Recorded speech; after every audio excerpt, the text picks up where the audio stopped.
Welcome back. If you've been listening, welcome in. If you're just joining us, how lucky are you? And how lucky are we? It is Thursday, and last week we started what will be a tradition here on Matthew and Jimmy of Thankful Thursday. And things and people that we are thankful for the work they do outside of sports. Because of our friend Rose Lanham and the Players for Good Speakers Bureau, today we get a chance to, I'm so excited, Jimmy. You might have to talk to Brian because I really, I might be too excited to do this. Brian Jordan is joining us today. Don't laugh at me, Brian. I hear like a little snicker there. You see, he's laughing at me already. One of the truly great athletes that we've had in a very long time. Although, there's a ton of guys that have played at the highest level of the NFL and Major League Baseball. Yeah, right? A ton of guys. Led the team in tackles. Okay, well, we have Brian on the line, so we'll just talk to him. Hi, Brian. Hey, guys, how are you? We're good. And thank you for that intro. I appreciate that. Oh, I could have gone on for another 10 minutes, but, we have time restraints here or something. We, all kidding aside, when Rose and I talked about this idea of Thankful Thursdays, we spoke with Patrick Young last week, and speaking to you today is really an amazing thing because obviously we're a sports show, but what's way more important than that are the things you're doing and have been doing for a very long time in other ways to help people. I want to just start with the athletic part of you, and then we're going to really get into what you're doing outside of that. Jimmy sent me this morning a 2-minute clip of you playing football for the Falcons. Yeah. And I got to tell you, now I'm old, so I remember I was old when you played in the league. But to see the way you hit guys from the safety position, I was like, if he were playing today, he would kill people. Kill people. You know what? I would be out of money if I was playing today. I would be fined so much. Oh, my goodness. The game has changed. Yeah, it has. But almost all the hits I saw you delivering to quarterbacks and different things, I didn't go, oh, boy, that was a bad one. You just got on people and killed them. And then the clip that I loved was in one clip, it was you, Jerry Rice, and Deion Sanders in the clip. And I went, man, those were good times. There were some good times, coming up with the Falcons and having a chance to play with one of my favorite teammates in Deion Sanders. And you had Andre Rison, Jerry Glanville. So that was the time where the Falcons had finally turned it around and was going in the right direction. So it was a good time to be in Atlanta. Just curious, which football or baseball, which was your first love? Like growing up, yeah, when you thought of, I want to be a pro football player, a pro baseball, which was it that you thought, or you wanted to do it? Yeah, I mean, you very luckily got to do what every kid dreams of, is do both. Good. You know what, guys? My mom and dad encouraged me to dream when I was a kid, and I was 9 years old when I wrote down my dream. I wanted to be different. I wanted to be a two-sport athlete, professional athlete, and I didn't know what sport it was going to be. I loved all sports, and basketball, believe it or not, was my favorite sport. Oh, but I knew reality was I was just 6 foot and I wasn't a point guard, so I had to stick with football and baseball, and it really worked out for me. I was able to reach my dreams, so it was truly a blessing to be able to have that opportunity to play 2 professional sports. And like I said, you played both of them at the highest level. Just reading about some of the things that you did, I remember that incredible ALDS series that you had when you were playing baseball, and you were just so phenomenal. But really what we want to talk about with you is and as I said, you've been doing this for a long time. Did you? Yeah. You just said you wrote. See, even this, I'm sitting here. I got chills when you said you were 9 and you wrote down your goals. When I was 9, I was being potty trained still, I think. I think, if I remember correctly. But you had trouble reading as a child, right? Yes. So I had no confidence in reading. And it's interesting. My mom was an educator, so she would read to me a lot. But I was a visual learner. I would look at the pictures and I could tell you everything about that book. But when it came down to reading those words and sounding them out, I just struggled really bad. And I knew how competitive I was on the sports field. And I finally had to just challenge myself to be like in the classroom, like I'm on a sports field. And I had to challenge myself and teach myself to read. It was a slow process, but I worked really hard and I got my confidence in reading. And that's something that, I feel like is a blessing that I write children's books now to share that with other kids and let them know that it's not how you start, it's how you finish. And, so many kids want to be athletes.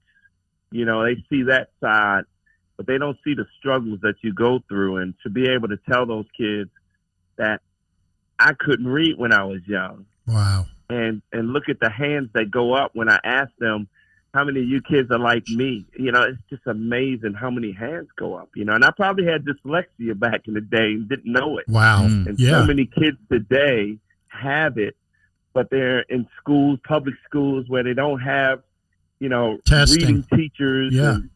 And they get lost in the shuffle. So it's my job, my duty to go and try to help as many kids as possible learn to read and get that confidence in reading. Jimmy and I were talking about it earlier today before we went on the air about how excited we were to talk to you and about that.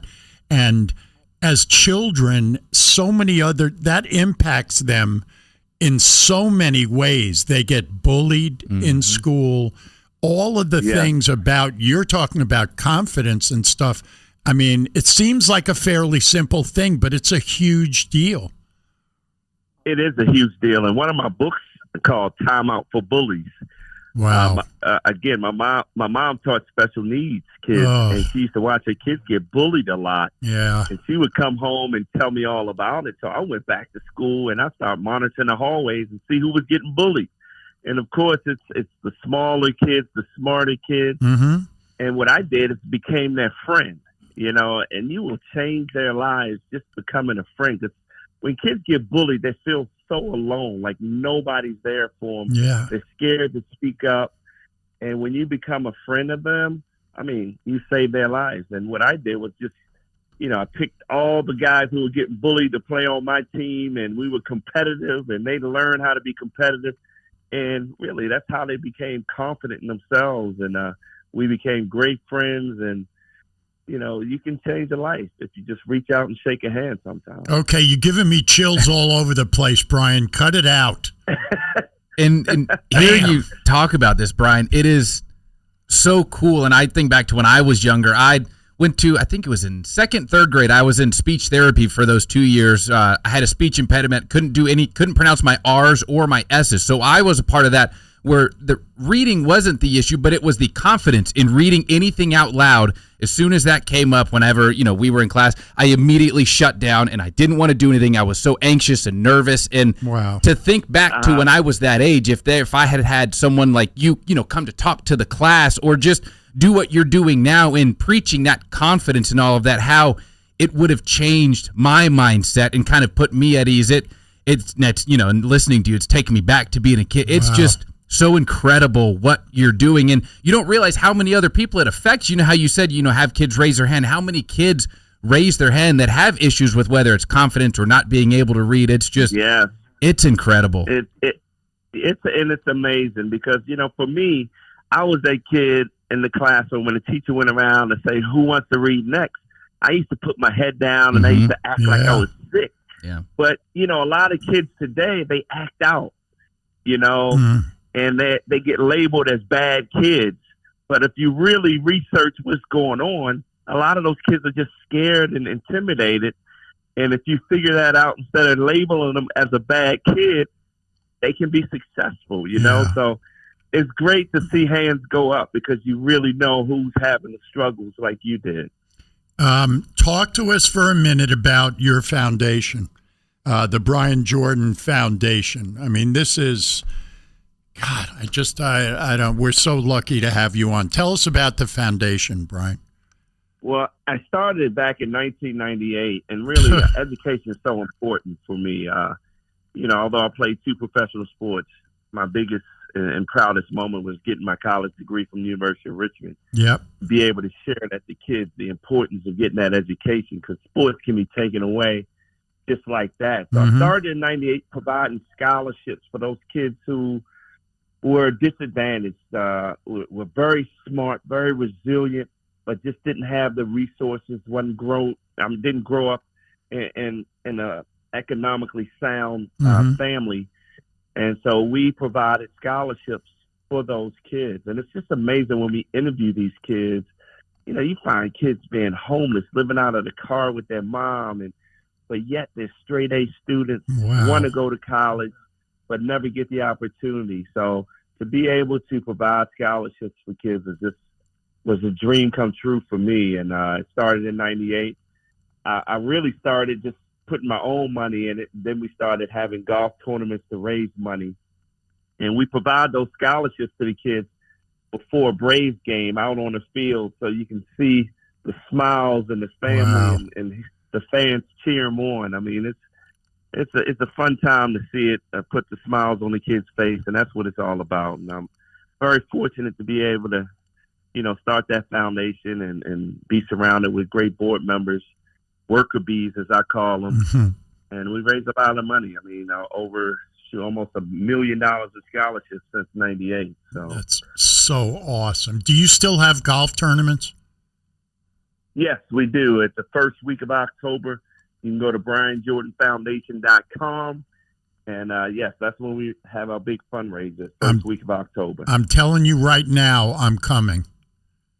All right. I will be there. I'll hold you to that. I'm a big golf guy. I do a golf show here every Sunday morning. And should I tell him, Jimmy? Yeah. In 2020, I was the PGA of America Kentucky section media representative of the year. That's right. Oh man. Oh, that's awesome. Yeah. That means you can play pretty good golf. Yeah, I'm what, Jimmy? Be careful. What? I'm old though, Brian, but I can still hit it. I'm okay. But much more important, I'm telling you, I'm going to be there. Awesome. I look forward to it. And with this too, Brian, it's got to be pretty awesome for you if you sit back and just kind of look. You've had this foundation now for 26 years. So there's got to be more than a handful of kids that you've impacted through this. That you've changed their lives. Yeah, that they are now adults, and they are now passing on those same lessons. And there's probably a couple foundations that either have started or are going to start because of that seed that you planted, through all of the, 2+ decades now that you've had this. And, Jimmy, that's the amazing thing, man, because we don't just give them scholarships. We mentor them. We stay connected, and to see some of these kids go on to be CEOs of credit unions and working for the gas companies, high representatives, that's what it's about, man. And to have them come back when I have my golf tournament and speak, it just brings tears to me when I see the success rate that we've had with the kids that we selected for scholarships. Yeah, I think we're 100% of successful kids through the scholarships. And, that makes me proud. Wow. Well, I had tears in my eyes a couple of times, but I won't admit that to you. Anyway, I hope that we can stay in touch with you and maybe have you on a couple of times just to talk maybe some baseball or some football when that starts. Sure. And we'll keep talking. Whatever you guys want to talk about, man. Okay. And I want to tell you, I love your mom, too. When you say she taught special needs kids, boy, that hits me big time. That motivated me to be who I am today. Yep. Well, amazing. You're an incredible human being, Brian. Thanks for joining us, and we'll keep in touch and talk to you soon. Thank you, guys. You guys have a blessed day. Okay. You too. Thanks, Brian. All right. Bye-bye. Again, like with Patrick, I don't even know what to say. I really don't. What a guy. There are great people in the world. Yeah. And I am truly grateful to Rose for this. You know who's going to join us next Thursday? Who's that? I already know. Maybe I won't tell you. Oh, keep it a little secret. No, I'm going to tell you now. Oh, okay. And this will be, they're all extra special, but this one, Did you ever hear of an NFL player named Leonard Marshall? I have. Yeah. Google him. They'll have a picture of him in his New York Giants uniform. Google him. Leonard Marshall will be joining us next Thursday. Is he the one that sacked Joe Montana? That hurt him? I don't know, maybe. Okay, that's what. As soon as I heard the name, that was initially what went into my head because I used to have that season's highlights of the Niners on VHS that I would watch. Okay, but it's bigger than all that. that. As a Niner fan, I'll be okay with it. I won't fanboy over him at all just because he was a Giant. Yeah. Yeah. Anyway, he's doing great things too, as all of Rose's Players for Good are doing. This is an incredible group. It's amazing. If you're listening and you have a business or connected with a school, it's called Players for Good, and you can get in touch with Rose. They speak all over the place to not only CEOs and businesses, but to schools, and just an amazing endeavor. She's in the Giants Ring of Honor too. That's correct. You don't have to tell me. I know who he is. Pretty good. He'll be here Thursday. All right, we'll take a break, come back, wrap it up. It's ESPN 92.5 and 1300 AM.